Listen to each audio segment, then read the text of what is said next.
Mr. Blackadder, going somewhere nice? No, I'm off to the theatre. Well, don't you like it, then? No, I don't. A lot of stupid actors strutting around, shouting with their chests thrust out so far, you'd think their nipples were attached to a pair of charging elephants. And the worst thing about it is having to go with Prince Mini-Brain. Well, doesn't he like it either? Oh, no, he loves it. The problem is he doesn't realise it's made up. Last year, when Brutus was about to kill Julius Caesar, the prince yelled out, "Look behind you, Mr. Caesar." Ladies and gentlemen, Rowan Atkinson.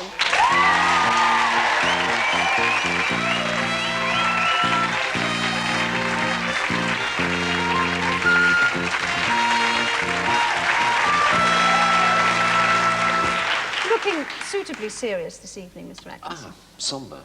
Sombre. Atkinson and Chekhov is, it has to be said, an unlikely mix. Yes, I mean, it is a mix that actually is not intended, at least, to be as serious-minded as you might think, in that the whole point of the evening, in that we're doing 8 short one-act plays by Chekhov. It's to present him, I suppose, as he's never really been presented before, which is as a comic writer. But he wanted to be a comic. He wanted to be a comic writer. Indeed, most of his 4 big plays had an awful lot of comedy inherent in them, which is not always brought out in the productions. Well, it's always full of these people who are kind of desperate to get to Moscow. Yes, I mean, there are a lot of, still in these comedy pieces, there are an awful lot of very tragic figures, and most of the comedy, indeed, comes out of the ghastly tragedy that these people have to suffer. Does any of the comedy come out of you pulling funny faces? Not as much as perhaps has been the case in the past. I mean, although, because you're doing 8 short plays in an evening, it's a bit like the one-man show that I've done quite a lot in the West End of London. And in that, because I don't do stand-up comedy as such, all I do is act comic parts in sketches, and that's really all I'm doing here. So in fact, it's not as large a departure as it may appear my doing Chekhov. I don't think so. Anyway. Funny voices? Some funny voices, yes. I mean, there are various old men, and who else now? And the Frenchman. Frenchman. And a Geordie man, because you're a Geordie boy. Yes, I'm a Geordie boy. Yes, in fact, the reason. Although the Geordie does fit the character quite well, because he's supposed to be a cart driver who's visited by the Inspector General from Moscow, who's come out into the regions to chat to him. And it is appropriate that it should be a Geordie accent, but in fact the main reason I do a Geordie accent is because it's the only regional accent that I do with any conviction whatsoever. So that's why I do it. And funny walks? There's a bit of a funny walk. Oh, yes. Give us a bit of a funny walk. There's an old man who's got a vaguely amusing walk. How is it? He walks like this. That is the funny walk. But and he never gets to Moscow. And he never gets to Moscow, no. No one ever does. No, they never do. I mean, that's the problem with Chekhov. Nobody ever gets there. But nevertheless, you're acting with some very serious people, Timothy West, Cheryl Campbell. I mean, aren't you entirely different from them? Your background, the whole ethos of your career is entirely different. My background is different, but the thing that we have in common, I suppose, is that we've always acted, because I don't think any characters that I've ever really played on television or even on stage have ever really been very close to me. They tend to be, I suppose the closest I ever came to being me in terms of look, voice and mannerism was probably the 3rd series of The Blackadder, where he's quite straight, I suppose, the character. I mean, I hope that my character is not a true reflection of his character. But I thought you were sombre, villainous, swearing the whole time. I mean, your mother gets very upset, doesn't she, with these 4-letter words? Fancy having a son who earns his living pulling funny faces and saying 4-letter words on the telly. I'm not surprised she gets upset. I never have said 4-letter words on the telly. I remember when I was doing, well, I say bottom. I think it's a 6-letter word. The only time it was always a thing on.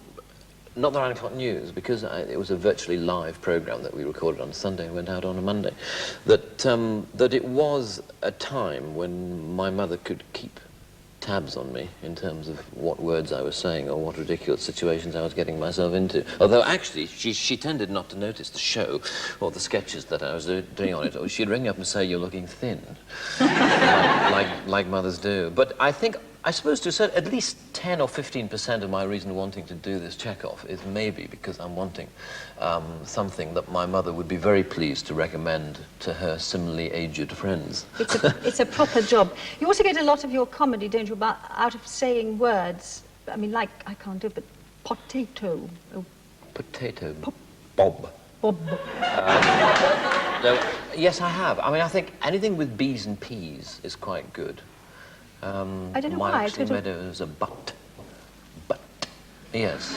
I mean, anything with B's and P's is quite a funny word. It's quite no sort of comic trick, really, which is that you just pick a word out of a sentence or out of a speech or out of a whole program and say it in a completely stupid and overemphasized way, even though there's no logic to it. I remember an old John Cleese monologue about psychiatrists. I think it was psychiatrists, in which he was speaking in a funny voice, and he suddenly says, "This makes me very irritated."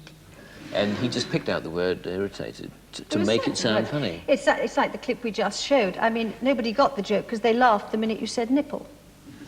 You see? Did they? Yeah. You say pot noodle. Nipple. Pot noodle. Nipple. Bob. Yes. You see, there are certain key words. Yeah. Anyway, enough of this. You've had a very busy day because you've been filming. Yes.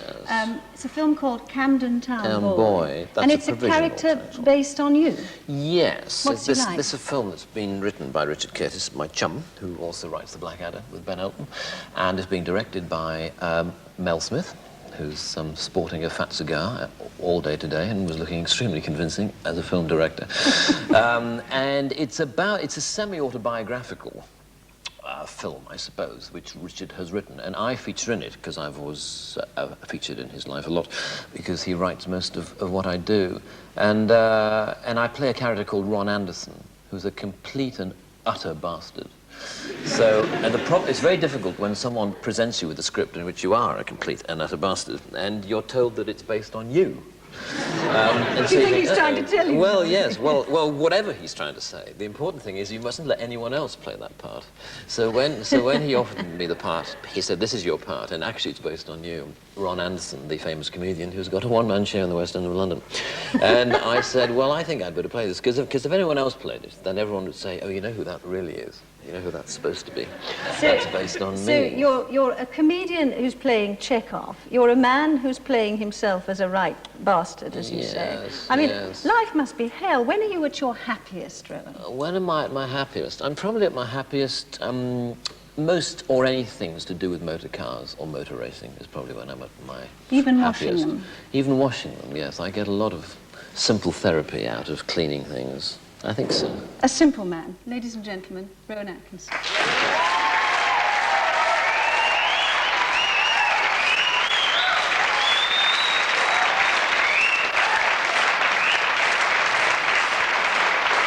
And good luck.